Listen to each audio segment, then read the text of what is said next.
Hello, my good friends. I'd like to do one more dungeon before moving along in the game here. So let me replenish some warriors here who were taken out by the Soulbinder. They'll be missed. They'll be missed. Dosan Chan was okay. Who else got hit by that shit? I don't know. I think it was just guards, right? That'll do. Either way, that'll do. Let me give out an item here. I think I got an item of interest. Speed textbook 2. Rance's stats are pretty below average presently. That is a little, it's a little unsatisfying, but speed textbooks are the rarest thing aside from the action textbooks, and I haven't found any more. Rance's speed is only 5, and that's not very good. And I don't want to give him a speed textbook before I give him, well, a version 2 before I give him version 1. So I won't give it to anybody, I guess, because I want it to go to Rance.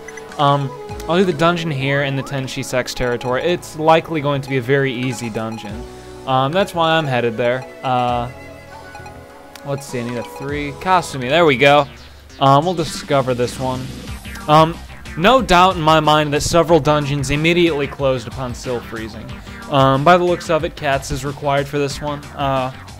I remember doing this one before as well. It's easy. I mean, it's in the Tenshi Sect territory, so it's not hard. You know, all that good stuff. But I figure in this part here, I'll find this dungeon, I'll do the dungeon, I'll do another thing related to a character, and in probably the next part, I'll take out the first Shogun. That's what I'm planning. I mean, there are still like 10 levies, maybe not 10, but there are a bunch waiting for me, and I don't really need them. I mean, the remaining troop battles in the game I can handle with what I have. I could have handled them with what I have currently quite a while ago, but I wanted to show a few things off, and there are still a few character dialogues I'd like to have before getting in the last stretch of the game there. There was one thing I was going to do, and I can't recall what it was, which is unfortunate. Maria has very few troops. I will give her some more. See how expensive that was? She's really costly. And there's a certain item that I tend to give her in alternate playthroughs that really alleviates that, which I will talk about in another playthrough that, sees that item utilized. Yeah. So, this is not a hard dungeon. I mean, I remember doing it, so I don't remember doing it enough to remember exactly what's inside, but, actually Layla can go in Suzume's place. Dosan and Sagan can go in the back for, convert actions. Good. Yep, I'm sure you hear that siren.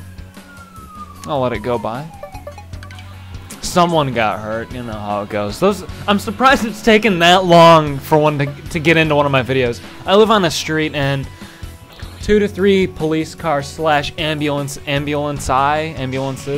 go by a day, so I'm surprised it's taken that long. I mean, you've heard the train, so that's all good. Surprised you haven't heard any of my family members either, though.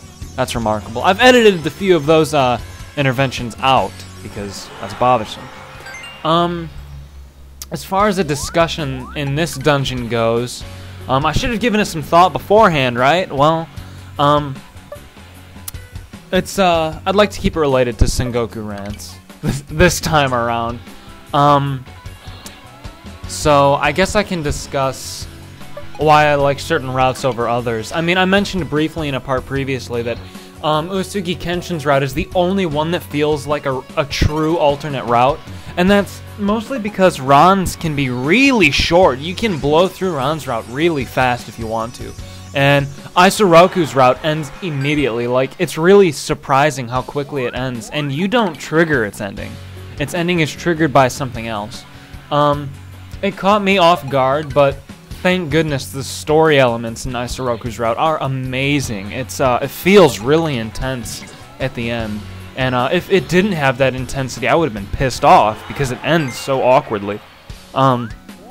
Fortunately, though, the intensity of the situation and, frankly, Isoroku's sheer awesomeness makes the ending pretty smooth, Like I mentioned briefly in another part, Ran's route has 2 potential endings. I only like the one where she ends with Son. I don't like the one where she goes with Rance at all. It feels inappropriate.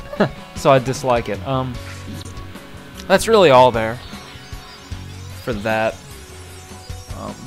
But yes, we are going to move on to the Shoguns in the next part, and you're gonna see what they're like. A friend of mine, yesterday actually, well, yesterday, so it'll be like a week after this is uploaded. Not quite a week, but it was a while ago. Anyway, a friend of mine recently just beat the game, and he got fucked by the Shoguns over and over and over, and he was pissed off. And you know what? That probably happened to a lot of people who played this game, and I know it happened to me. And that same friend was at my house when it was happening to me. I didn't reload the game. I fought the first Shogun over 20 times in the capital, and I know I've also mentioned that before as well, and that tried my patience. I'm not sure how I ended up liking this game at all. After that, that was tough. So if you struggled with the Shoguns, that's expected, and don't feel bad about it. If you didn't struggle with the Shoguns, you're smarter than I am. So that's how that goes. But yeah. You know, oh, never mind. Just, never mind. Though, interestingly, some more screenshots of the new Rance game have surfaced showing Kento Kaname with a sex face. I'll tell you what, okay? In this game, she's got a sex face. And what I mean by sex face is a face that looks so awesome, you'd get into a relationship with her just because of how awesome her facial expression is. You can't tell me, now this is a bad time to discuss it because you can't see Kento right now. She's not present. But hopefully you've used her, and hopefully you've seen her face in this game. That expression she makes in Sengoku Rance and all of her portraits is amazing. That is a top-tier sex face. Now, in Rance Quest, according to the thumbnail, well, the thumbnail of her face in the actual screenshot of the game that I saw, sex face 24/7. And it is amazing. Oh my god. But apparently Kento is going to be in it, and in one of the screenshots, Odeko was in it as well. Now, that implies a whole bunch of things, if you happen to know the ending of True Route, which you will shortly after. Speaking of Kento, there she is. Look at her face. Actually, it might be hard to see on YouTube, so look at it in your own game. This game's already got a small enough resolution, and YouTube does not help fix that, you know? But, yeah, it's just, Odeko is in the next game, supposedly. Kenshin is in the next game, supposedly. So, that's a whole bunch of interesting stuff. Which makes sense. I mean, you think about it, and what characters... You know, there aren't very many characters present in Sengoku Rance that people wouldn't want to see more of. You know? I mean, a lot of them are very likable. So why wouldn't they bring them into the next game? Well, they do. And I'm glad that they do that. It makes sense. Just like, well, I've never played any of the other Rance games. I'm glad that many of the characters are in it. I'm glad Kento's in this game. I'm glad Masao Shizuka is in this game, even though I don't know who the fuck they were originally. I still like them being in the game. So, that's how that goes. And I'm glad they're going to be in Rance Quest. Unless the screenshots are all lying to me, then I will be upset. So, that's how that goes. This dungeon's coming to a close here, and that item I found on the floor prior to this one, I'm not familiar with it. It looked like it was a healing item, but if it's not a healing type of item, I don't know what it is. So I found a new item, guys. That wouldn't be surprising. Most of the new content for me will be in the dungeons. So in future parts, like I mentioned in the past dungeon, I intend to have a few good friends of mine speak along with me on some of these parts for other playthroughs. And I'm sure they'll know a lot more than I do about these things. But the end of this dungeon here, it's an ancient place, you know. It was supposed to be an academy of sorts, according to Katz, who's a lolicon, and it was supposed to have schoolgirls here. And for a long time, I thought that ending was required to have Sill's schoolgirl scene. That's not the case. It just happens. Whatever. What was I gonna do exactly? I had something in mind. Oh well, I guess I will simply do this. Unlucky Ninja Economy. This might be her H scene, her first one. I don't think I've seen that yet. I like it. I like or no, it's Kento and Suzume have a type of rivalry, I guess. Yeah, this is Kento's first scene, so I'll let the first bit of it go, so you can see that Suzume and Kento are somewhat, they're not at odds with one another. I mean, Suzume is a better ninja than Kento is, though their stats are different, you know. I mean, they're both fairly below average units when you first get them, but you know, I mean, Suzume is a higher level than Kento, is what it comes down to, as far as I'm concerned. I mean, the game hints at a few scenes like this. When you have Inukai, there's a unique scene with Kento. In relation to that, I believe, I don't think or maybe it's Gecko. Maybe it's both. I don't know. I'll have to check. Either way, I'll show it off in another playthrough. But I really like Kento Kanami a whole bunch. I mean, you didn't really notice it because of that girdle thing that she's wearing, but she's got a really thin waist. She's a very attractive character. I like her a lot. Definitely more than Suzume. But anyway, they're about to H here, so, well, maybe they're not. Kento can do shadow clones. I guess that's a fairly common ninja technique. You know, Naruto did not pioneer the shadow clone jutsu. I don't think any of my viewers will be young enough to be infatuated by that anime. I have no idea. I don't have anything against it personally, but I don't watch it. In any case, back to Sengoku Rance. Shadow cloning is apparently a common thing with ninjas and Japanese stories about them, I guess. I would like to think because many ninjas dressed identically, you know. Whatever. You know, gave the illusion of there being more than one of the same. But Suzume can make way more shadow clones than Kento can.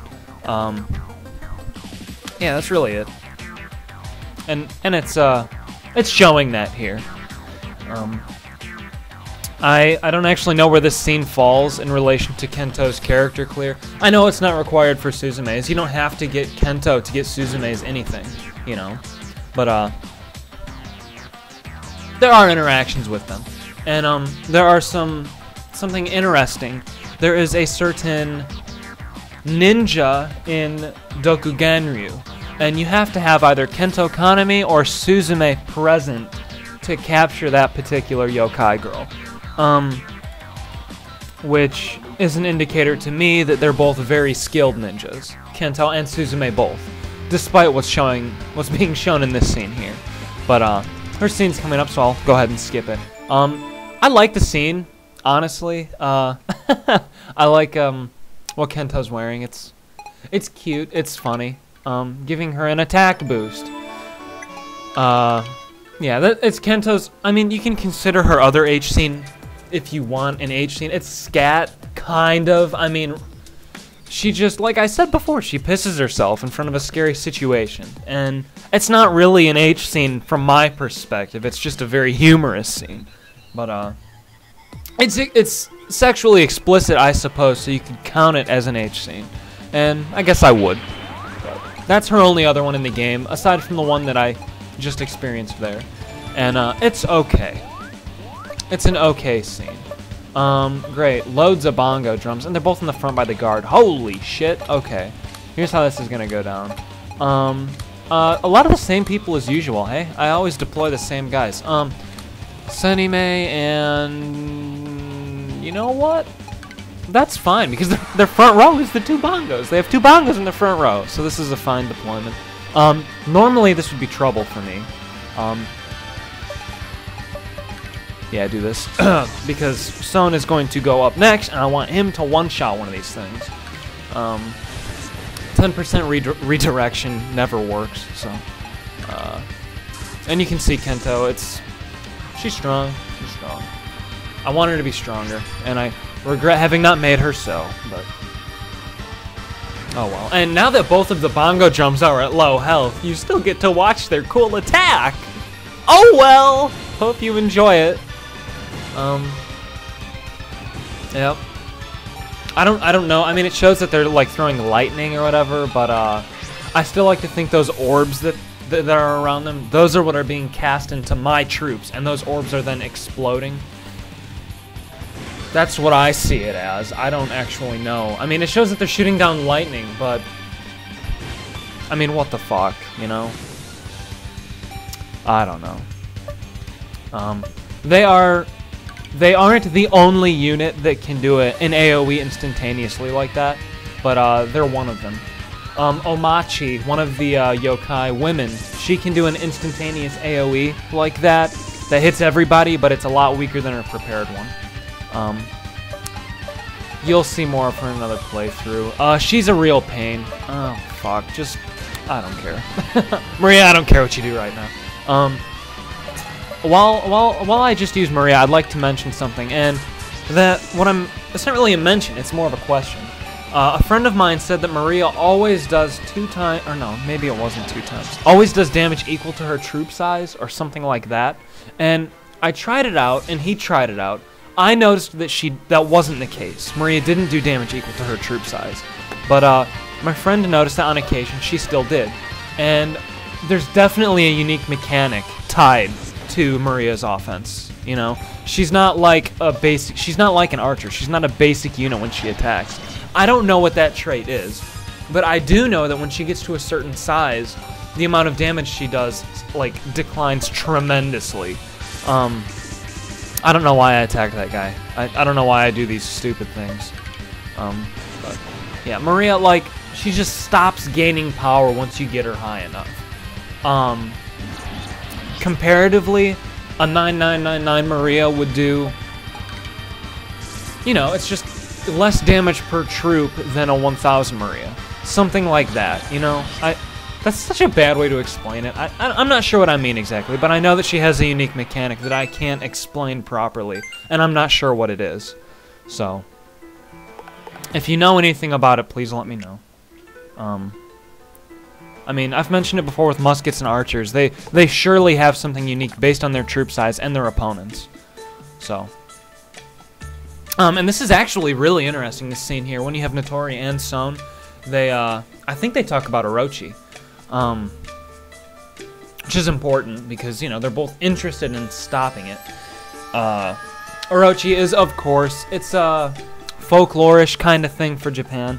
And it's a giant snake underneath responsible for earthquakes. I've gone over this briefly in parts long ago when at war with the Miko Institute. Notori and Fuka's character clears are both centered on Orochi, and you have to choose between their character clears.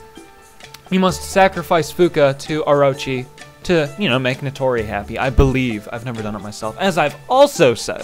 But in any case, Rance decides to fall asleep while they're talking about this extremely important issue. Arguably, Orochi is more important than Xavier, and that'll be interesting. I'll definitely be doing that on YouTube sometime, the Orochi fight and the entire Orochi dungeon, probably with friends. We'll see about that. That's a long ways down the road because I haven't even done that myself at all yet. You know, let alone thought about making a video related to it. I've done True Route maybe 5-6 times, and then I felt I knew enough about it to make a video. And I had still forgotten so many things. So, I like to be prepared. Even if, you know, I'm uncertain of a few things. Like the Hojo and Uesugi issue that I encountered about halfway through the Let's Play, about being able to have them both. I never tested that, and things like that are okay for me. I don't mind not testing those and going ahead and doing it, but, you know, it's best to have things tested and well known before you try and do a Let's Play. I hate people who, I don't hate them specifically, but I hate when they do blind Let's Plays. Those are annoying. They make the person look stupid if somebody knowledgeable about the franchise is watching it, and they usually never ever do the series justice. I mean, a blind Let's Play would be appropriate for a horror game, and that's about it. Maybe a puzzle game, if, you know, they're capable at solving things. Like, if somebody does a puzzle game and they know all the answers, then why you know, why does it exist? Anyway, I'll see you guys in the next part with some Shogun battles.